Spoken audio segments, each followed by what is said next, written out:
Saudara-saudari yang terkasih, hari ini kita mendengar satu pengajaran Yesus yang luar biasa, yang boleh dianggap satu ajaran yang paling susah untuk kita sebagai manusia untuk ikut ini ya.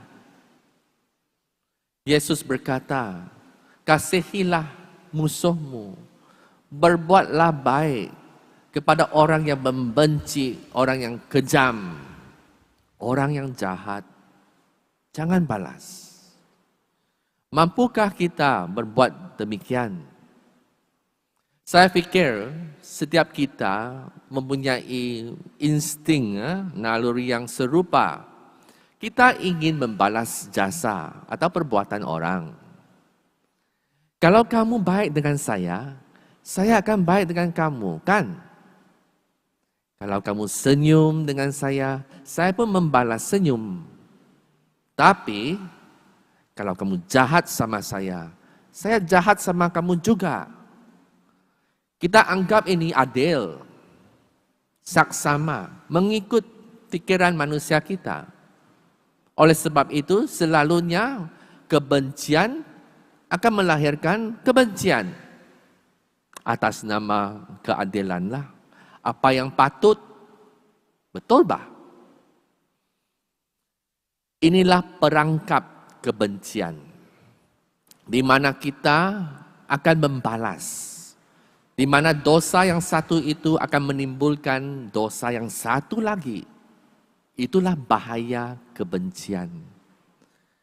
Dan kebencian ini sering akan membutakan kita kepada kehadiran Tuhan. Sebab bila kita dilukai, terus, apa yang saya perhatikan adalah tingkah laku, perbuatan kamu yang telah mengguris hati saya, atau telah memalukan saya, menjatuhkan maruah saya. Itulah pertama yang saya akan tumpukan perhatian, kan? Betul? Ya. Namun, kita lihat dalam pembacaan pertama, di antara peristiwa, di antara Raja Saul dan Raja Daud. Raja Saul sentiasa cemburu sama Daud sebab Daud itu adalah perwira yang hebat yang dipuji dan disanjung oleh orang Israel. Dia cemburu sama dia. Dia ingin membunuh Daud. Dalam cerita ini 3.000 orang mencari Daud untuk membunuh. Inilah simbol kebencian Saul terhadap Daud begitu besar. Tetapi pada waktu malam hari, Daud diberi peluang untuk membalas dendam, untuk menghapuskan ancaman ini, untuk membunuh musuh dia. Tetapi adakah dia berbuat demikian? Adakah dia hanya memerhati apakah orang ini, Saul, yang ingin saya mati? Dia terkenangkan Tuhan. Dia berkata kepada Abishai, siapalah aku untuk mencederakan orang yang dilantik Tuhan, orang yang diurapi oleh Tuhan untuk menjadi raja orang Israel. Siapalah aku? Dia teringatkan Tuhan dan dia tidak digoda oleh kebencian manusia. Bolehkah kita ingat Tuhan sewaktu kita begitu marah? Sangat susah. Tetapi itulah godaan, kebencian dan kemarahan. Ia akan membutakan kita terhadap Tuhan yang hadir dalam hidup kita. Tuhan yang telah mengampuni kita. Tuhan yang telah berbelas kasihan kepada kita. Menyelamatkan kita. Memberikan kita, keluarga kita, kesenangan hidup kita. Semua itu adalah berkat daripada Tuhan, tetapi bila kita membenci, semua itu semacam hilang. Betul? Oleh itu, bila kita membenci, kita sebenarnya diikat. Diikat dalam kegelapan. Nah, bayangkan kamu ada simpan dendam. Di sini ada orang yang simpan dendamkah? Saya harap tidak ada, tetapi saya tidak surprise kalau ada. Ya, terhadap kawan, terhadap saudara, malah terhadap ibu bapa atau anak pun ada. Nah, bayangkan bila kita bertemu dengan orang yang kita benci, bertemu dengan musuh kita, apakah perasaan kita? Adakah kita berasa hati lapang, riang-riang, gembira? Langsung tidak. Mungkin pada pagi hari kita bangun, kita good mood, Hari cuaca baik, semua rancangan saya bagus-bagus. Saya gembira riang-riang. Tiba-tiba orang ini menjelma. Terus kita akan berasa hati kita macam terikat.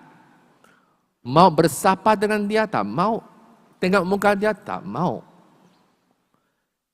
Segala kegembiraan itu, kesyukuran kita akan hari yang baru itu lenyap. Kenapa? Kerana perangai dia telah mengawal kita. Bila kita membenci, bila kita berdendam, kita sebenarnya dikawal orang. Dikawal oleh ingatan perbuatan dia. Kan? You want to live like that? You want to hidup macam itu? Sentiasa dikawal oleh dosa orang lain? Bila kita mengasihi, mengampuni, apa yang kita bilang adalah kuasa cinta kasih lebih kuat daripada kebencian. Lebih membebaskan daripada kebencian. Saya tidak ingin perangai orang itu, perangai kamu untuk mengawal hidup saya. Kenapa hari-hari saya mesti geram? Kenapa hari-hari saya mesti sedih? Oleh kerana sikap kita sendiri yang tidak mau melepaskan kegeraman ini atau mengasihi orang, itulah perangkap dosa itu. Tuhan mengatakan, kasihilah musuh kamu supaya kita boleh hidup dalam kebebasan. Kita ini anak Tuhan. Anak Tuhan sepatutnya hidup bebas. Hidup yakin, bukan hidup dalam kemarahan, kebencian atau dendam. Itu hidup dalam gelap, bukan dalam terang. Hidup dengan terang dicontohi oleh Tuhan Yesus dengan sempurna. Biar orang Farisi mengutuk dia. Biar orang memaku dia, menyalibkan dia. Selepas dia bangkit daripada orang mati, adakah dia enggan atau berdendam terhadap para rasul yang mengkhianati dia? Kata-kata pertama Yesus kepada para rasul ialah damai bersamamu. Dia bebas. Dia tidak dikontrol atau dikawal oleh kelemahan para rasul ataupun kelemahan tentera yang memaku dia disalib. Benar-benar kalau tentera itu, askar itu, orang itu yang memaku dia di atas salib bertobat, Yesus akan beri dia jalan penyelamatan 100%. Sebab Tuhan tidak dikawal oleh dosa. Tuhan tidak ada bayangan dosa. Itulah yang dia seru kita, hidup macam saya, hidup bebas macam Yesus. Di mana kuasa cinta kasih itu melebihi dosa-dosa manusia. Maukah saudara-saudari hidup dalam kebebasan? Kalau kamu mau, buatlah keputusan hari ini. Adakah seseorang itu telah melukai saya dan saya belum mengampuni dia? Saya masih sakit hati dengan dia dan saya mau simpan dia lama-lama. Kalau ada, Yesus berkata, jangan. Stop. Tak berbaloi. Kasihilah dia supaya kamu besar ganjaran kamu di dunia. Mungkin kamu kata, kita rugilah, apa untung saya berbaik dengan dia, dia jahat sama dengan saya. Tidak adil, bodoh. Orang yang membenci adalah orang yang menolak cinta kasih. Dalam kitab suci kita diberitahu Tuhan adalah cinta kasih. Orang yang membenci, yang menolak cinta kasih, menolak Tuhan. Jadi pada akhir zaman merekalah yang rugi. Merekalah yang binasa. Kalau kita turut membenci seperti mereka, kita akan senasib dengan mereka. Kita akan hancur.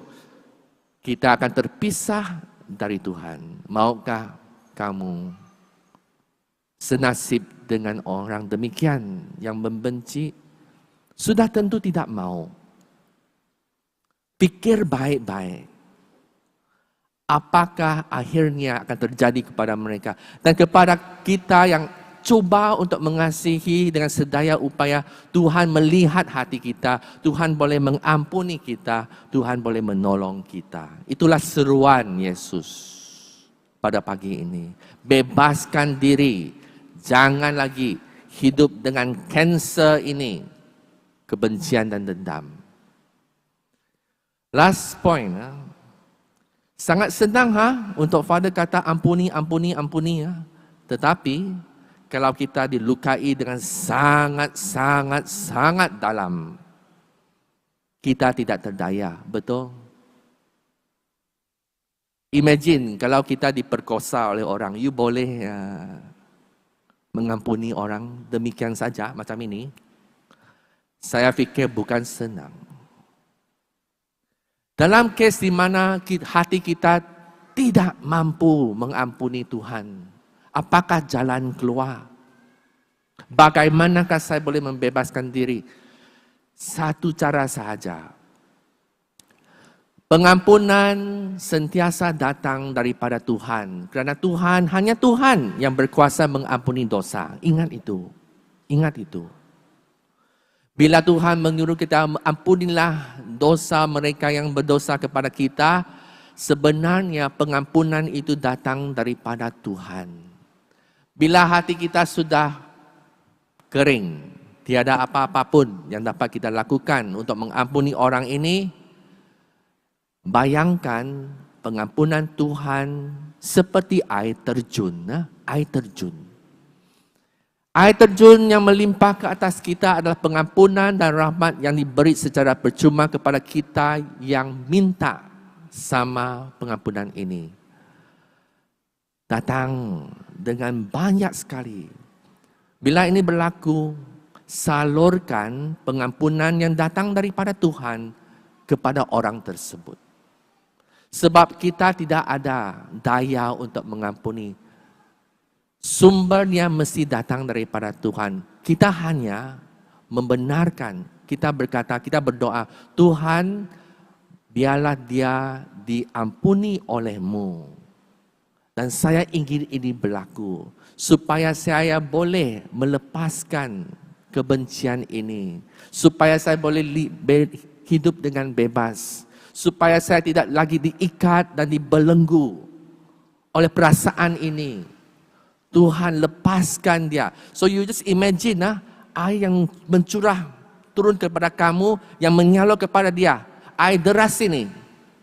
Macam ini. Membersihkan dan menyucikan hati kamu. Segala luka itu akan disembuh oleh pengampunan yang datang daripada Tuhan menyalur kepada dia. Terus menerus, every day you buat macam ini. Sumber daripada Tuhan. Mengampuni musuh bukan kerja manusia, kerja Tuhan melalui kerja sama kamu. Kamu buat macam itu hari demi hari. Saya pasti Tuhan akan memberkati kamu dengan hati yang lebih lapang, lebih terbuka. Supaya satu hari nanti, bila kamu berdepan dengan orang tersebut, tidak lagi ada reaksi. Tidak lagi ada kebencian. Saya sudah lepaskannya sebab Tuhan menolong saya mengampuni kamu. Puji Tuhan. Ini boleh berlaku. Kamu percaya? Percayalah. Supaya kita sama-sama bergerak menuju ke surga.